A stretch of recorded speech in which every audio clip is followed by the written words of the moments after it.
All right, so Scratchboards. For those of you who don't know, they are the like black sheets that you scratch off, and it's white underneath.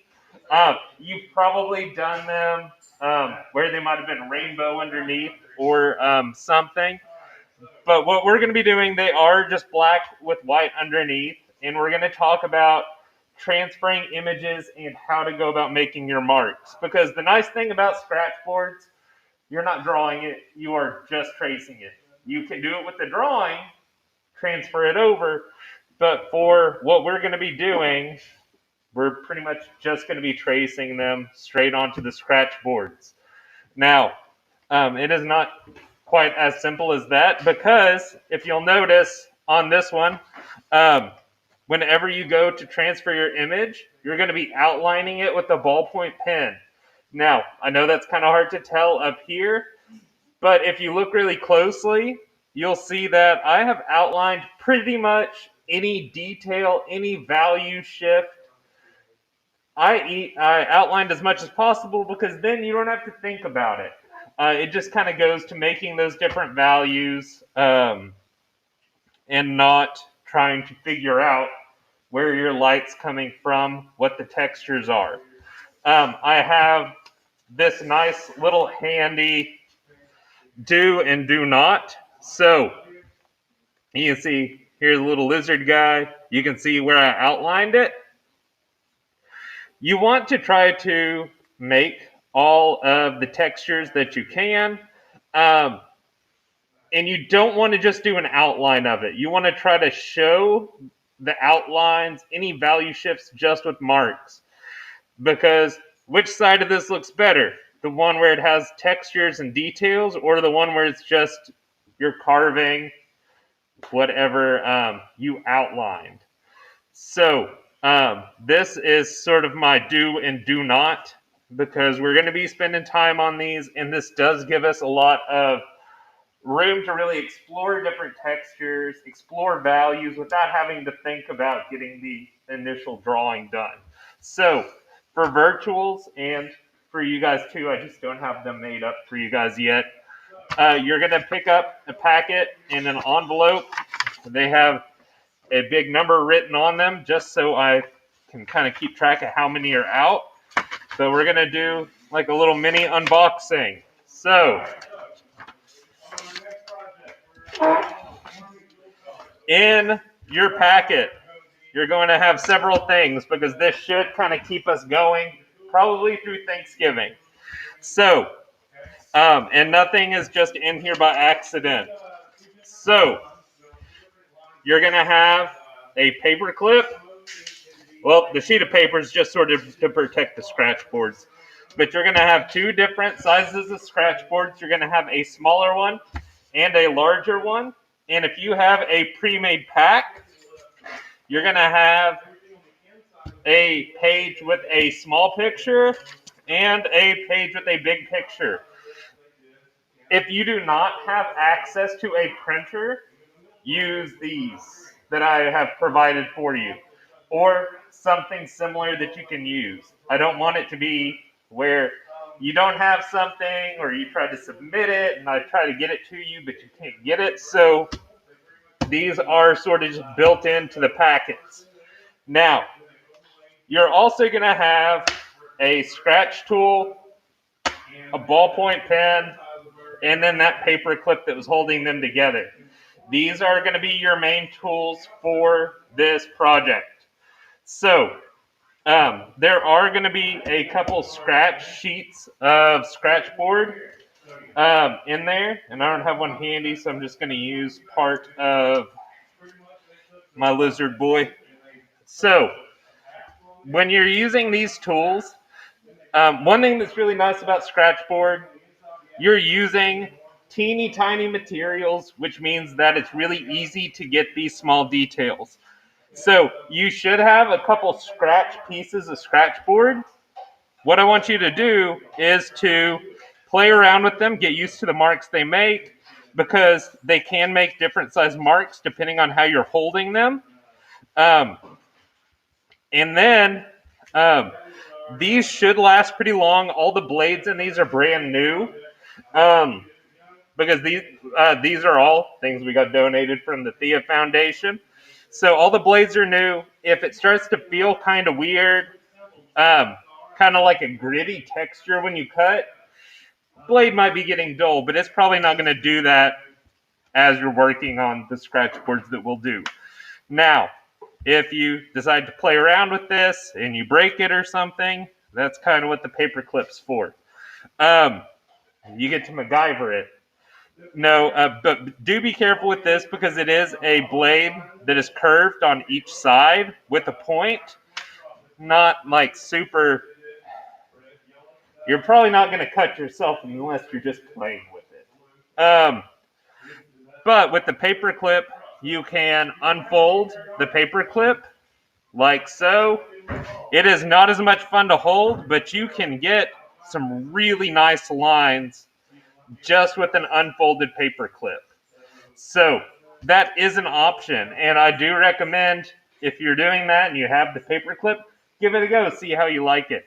When I was doing scratch boards in college, which was not the first time I'd done them, but it was the first time I'd made my own tool, we took old mechanical pencils and those T pins that you use in like science. We snapped the T part off of it and we made little shakes, for lack of better words, that we use for our scratch board. So you can make your own tools, but we're just going to kind of be relying on these. Now, once you have your image and your scratch board, what you're going to do is you're going to fold kind of around at least two sides of your image. This is going to make a sort of pocket that you can put the scratch board into. So it's going to be kind of nice and snug in there. If you've got tape, you can tape it. Don't have tape for everybody. But um, you want to try to make sure that it's not going to move around. So if you have tape, I do recommend using the tape. Now, whenever you have your picture and you are ready to transfer it, what you're going to do is you're going to take your ballpoint pen. Now, if the pen's not working, this, that, or the other, you've got a different pen. As long as it's a ballpoint pen, that's really all that matters because the difference that it's going to make is if you try to outline everything in pencil, you're not going to get a consistent mark of pressure down on your scratch board, and then it's not going to transfer through all the way. So what you're going to do, once you have your pen and your picture, you are just going to start outlining. You're going to outline every little thing on here. In doing that, what you're doing is you're making a nice little indentation on the scratch board. So all you have to worry about are trying to recreate those textures, recreate those values, but you're not having to worry about actually physically drawing it. So you can see I am trying to go, and I'm going to zoom in on this to see if that'll help.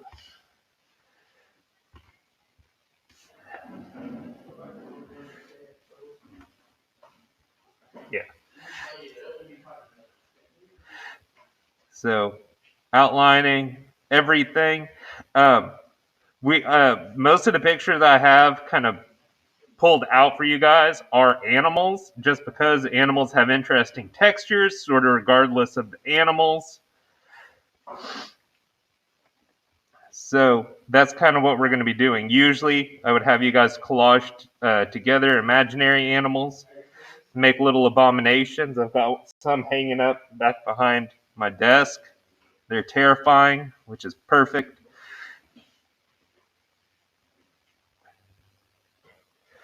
But you don't want to put like a ton of pressure down, but what you're doing is you're making an indentation on the scratch board as you go. And that kind of gives you your guide so that um, you know where you're going to be making your marks. Now, how you decide to do that, that's going to be up to you. Because doing it with this method, it prevents, for the most part, it's going to prevent anything from scratching off until you are ready to actually go in with the scratch tool and scratch that off.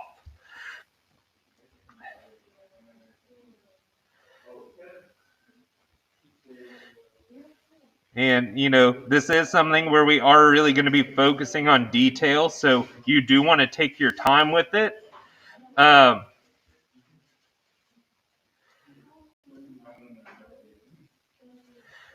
And kind of figure out how you want to label, or, how you want to try to fill everything in. Because the thing is, once you get it all transferred over, you're not just going to be kind of throwing your picture away and then carving at it. You're going to take what you've got and you're going to kind of keep looking at this as a reference to see, all right, what's white? These lines on the wings. Well, how are those lines from the wings in there? Okay, that's how I need to cut it. So you're still going to be using this as a reference after you trace it over. So I'm going to kind of keep working on this, and we're going to take a little break because I'm not just going to make you guys watch me trace all of this, because I've still got quite a ways to go, quite a bit of detail. But if you're virtual, I will kind of continue this in a minute and show you how to go about scratching. But if you're going to have issues trying to get to the school to pick up materials, please let me know so that we can figure something out. So we're going to take a little break on the virtuals, and I'm going to help you guys get everything set up.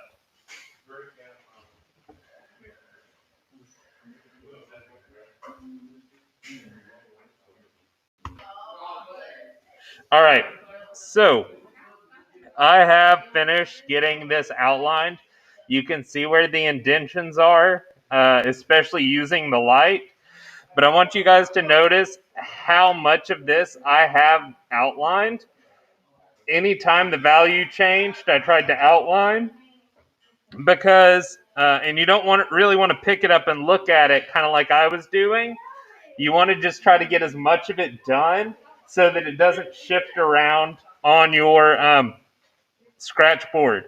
Now, once you take your picture off, it should look something like this. So you can see that it is a light indentation. Depending on how much pressure you're putting on the pen, you may, if you have trouble seeing it, what I recommend doing is getting your phone, turning on your flashlight, and kind of using that to kind of help you find your place and see. That is one way that you can kind of go about looking at the indentions if you can't see them pretty clearly. These came through pretty clearly. Now, um, since you're going to be tracing your photo, and those of you that are online, if you want to try to print your own picture and do this, make sure it's a photograph, not a drawing. I want you guys working from photographs on this because we are just tracing them. Now, what you do at this point is you're going to keep your picture as reference, and you're going to start scratching away at your scratch board. Now, my challenge to you, and what is really going to kind of help you guys through this, is if you do not use, like, don't use harsh outlines. Um, the nice thing about Scratchboard is that you can make all your marks, and um, you can really show this difference in from like one area to the next just with different lines. So that means that, just for example, here, I traced the leg of this lizard to kind of show you guys, which it kind of came through. But instead of just making this mark straight down, what you can do is you can make a lot of little marks along those lines. And what that does is that creates implied lines, because lines are kind of constructs that we've made to draw.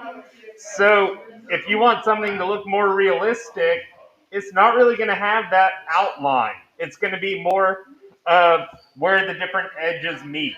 And that's what's really nice about Scratchboard, is that once you have everything outlined, that's almost like a, okay, you've outlined all this stuff, now don't touch those lines.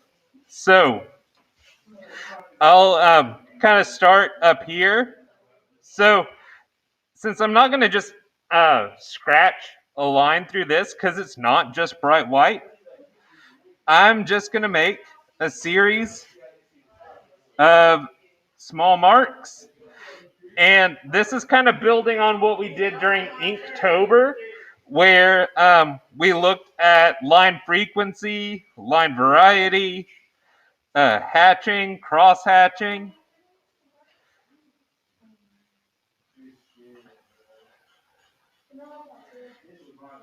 And I'm going to just kind of be building these textures up. And then this area here is lighter, so I'm going to make those marks a little bit bigger. And this is going to be pretty much black, so I'm just going to leave that as it is. And I'm going to keep on working without trying to fill in, or without just going through any of those outlines.